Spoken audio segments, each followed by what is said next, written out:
दोस्तों स्वागत है एक बार फिर से आप सभी का हमारे YouTube चैनल आयुर्वेद जीवन रहस्य में। आयुर्वेद की जड़ी बूटियों में आज हम चर्चा करने जा रहे हैं आयुर्वेद की प्रसिद्ध औषधि पुनर्नवा की, जो बहुत ही गुणकारी है और बहुत ही लाभकारी है। इसे कई नामों से जाना जाता है। लैटिन में इसे बोयरवाबिया डिफ्यूजा, अंग्रेजी में इसे स्प्रेंडिंग हॉगबीड आदि नाम से जानते हैं। संस्कृत में इसे पुनर्नवा सोथाग्नि कहते हैं। हिंदी में इसे पुनर्नवा और साठी आदि नामों से इसे जाना जाता है। जैसा इसका नाम है वैसे इसके गुण हैं। पुनर्नवा ये मनुष्य को पुनः यानी कि दोबारा नवीन कर देने वाली औषधि है। ऋषि मुनियों ने शायद इसीलिए इसका नाम पुनर्नवा रखा, क्योंकि यह मनुष्य को दोबारा से नवीन कर देती है।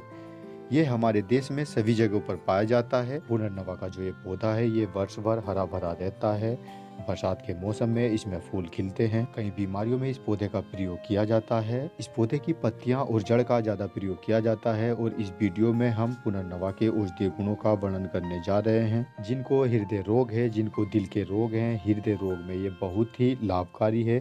किसी भी तरह का कोई भी हृदय रोग है उसके लिए आप इसके पंचांग में जड़, फूल, तना, पत्ती सभी आ जाता है। इन सभी को 10 ग्राम लेकर उसका काढ़ा बनाकर यदि सुबह शाम सेवन करते हैं तो जो हृदय रोग हैं, जो दिल के रोग हैं, वे सभी दूर हो जाते हैं।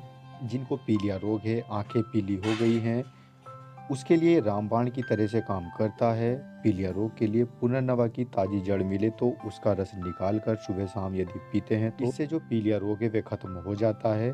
यदि ताजी जड़ ना मिले तो इसे लाकर इसके टुकड़े करके छाया में सुखाकर मोटा मोटा कूट लें और 5 से 10 ग्राम की मात्रा में उसे 400 ग्राम पानी में पकाएं। जब पकते पकते 100 ग्राम बच जाए तो उसे सुबह, दोपहर और शाम को भी यदि आप पीते हैं तो इससे जो पीलिया रोग है वह 5 से 7 दिन में पूरी तरह से समाप्त हो जाता है। और जो लीवर की बीमारी है वह भी समाप्त हो जाती है और शरीर की सूजन भी से समाप्त हो जाती है। इसके अलावा जिनको नींद नहीं आती या अनिद्रा रोग है उनके लिए पुनर्नवा की 5 से 8 ग्राम जड़ को कूट कर पानी में उबाल कर पीते हैं तो इससे अच्छी नींद आएगी और जो एक प्रकार की बेचैनी सी बनी रहती है वह भी खत्म हो जाएगी। जिनको रतौंधी रोग है यानी कि रात में दिखाई नहीं देता है उसके लिए भी ये पुनर्नवा बहुत ही उपयोगी है। उसके लिए पुनर्नवा की जड़ को घिसकर सफ़ेद प्याज का रस में मिलाकर उसे अच्छी तरह से कपड़े से छान लें और फिर उसे 2-2 बूंद आँख में डालते हैं तो इससे जो रतौंधी की शिकायत है वह दूर हो जाती है और इसके लिए बहुत ही अच्छी औषधि है। जिनको बहुत अधिक खांसी है, खांसी आ रही है, बहुत पुरानी खांसी है, उनके लिए ये पुनर्नवा बहुत ही उपयोगी है।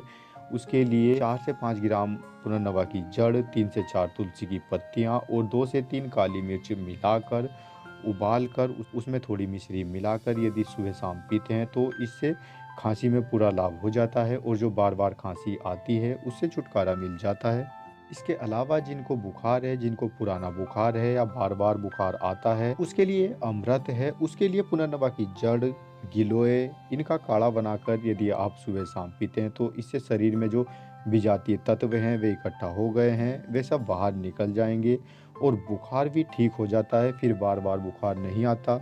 इसके अलावा जिनको भूख कम लगती है उनके लिए पुनर्नवा के पत्तों का शरबत बनाकर उसमें थोड़ी मिश्री मिलाकर यदि पीते हैं तो इससे भूख बढ़ने लगेगी और पेट में जो कब्ज है, जो अफारा है वह भी दूर हो जाएगा।